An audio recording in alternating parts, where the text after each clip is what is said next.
The city of Amphipolis was the site of one of the more unique battles of the Peloponnesian War.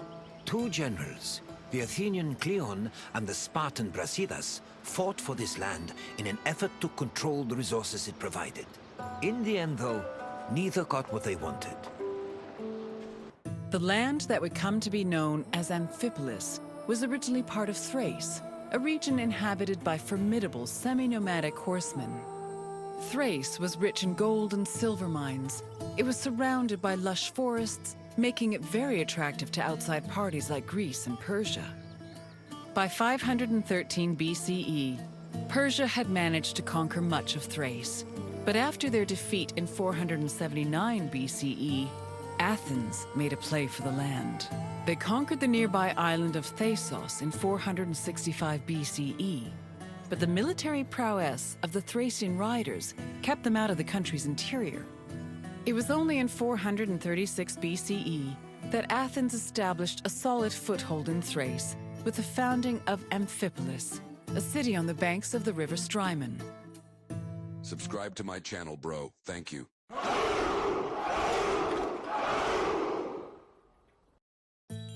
During the Peloponnesian War, the Spartan general Brasidas sought a way to subvert Athenian power across the Greek world.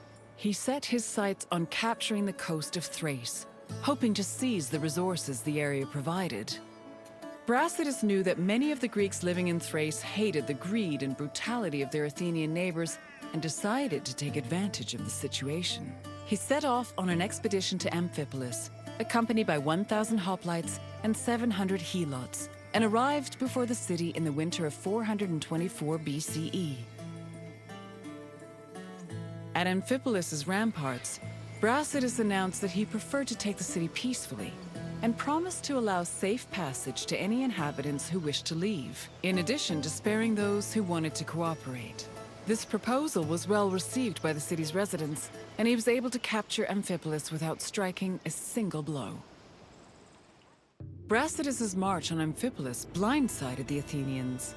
By the time they heard the news and dispatched the general Thucydides to defend Amphipolis, Brasidas had already rallied several nearby cities to help him defend the region from Athens' so-called tyranny. After half a day's journey from Thasos, Thucydides arrived at the port of Eion, but was unable to retake Amphipolis. Athens held Thucydides responsible for the loss of Amphipolis and forced the general into exile. In spite of Brasidas' achievements, Sparta did not send him reinforcements, which forced the general to negotiate a truce with Athens to hold on to the ground he gained. The matter of how to deal with Amphipolis divided Athens. The politician Nicias, as well as the city of Sparta, hoped that peace could be negotiated. However, the popular Athenian statesman and general Kleon wanted to continue fighting the war. Indecision continued until 422 BCE, when Kleon was elected as one of Athens' strategists. This decision made it clear that the city's people were in favor of war. The truce was ended, and Kleon began his journey to Amphipolis, retaking small towns that had been conquered by Brasidas along the way. On arriving at the port of Eion, Kleon requested troops from the king of Macedonia. He also hired several Thracian mercenaries to bolster his force's numbers. Afterwards, all Kleon could do was wait for the remainder of his reinforcements. While they waited, the Athenian forces began to resent Kleon's hesitation to attack. They saw him as soft and incompetent, especially compared to their opponent, Brasidas. Sensing the tension, Kleon decided to act without waiting for reinforcements to arrive. He set out from the port of Eion to observe Amphipolis, setting up a camp on a nearby hill. To Kleon's surprise, Amphipolis appeared to be completely unprotected, with no guards stationed at the city's gates and ramparts. However, the city's lack of protection was only an illusion. Even so, upon seeing this, Kleon regretted that he did not bring wooden towers, which would have allowed him to easily recapture the city. Brasidas positioned his own troops in a nearby wooded area to get a better view of Kleon's army. When the Athenians began moving to set up camp, Brasidas returned to Amphipolis.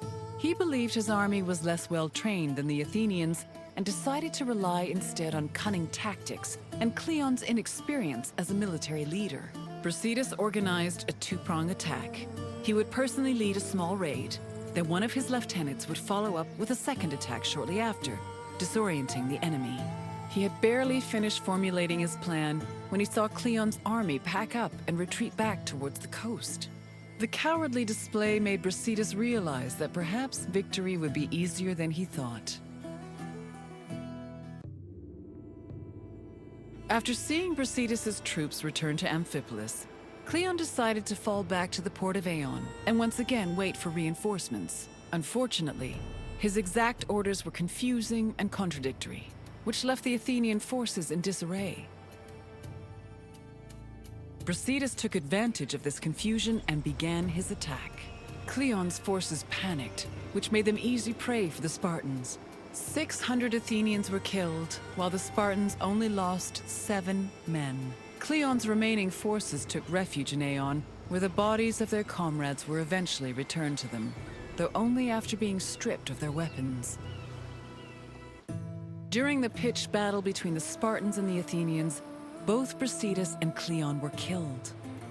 The reports of their respective deaths reflect how they were perceived as military leaders. We know almost nothing about Kleon's death, other than that he was killed by a Thracian soldier. Brasidas, meanwhile, survived long enough to be taken back to Amphipolis, where he was informed of his victory. He was buried inside the city, which was considered an honor bestowed only upon heroes, and was celebrated as the true founder of Amphipolis.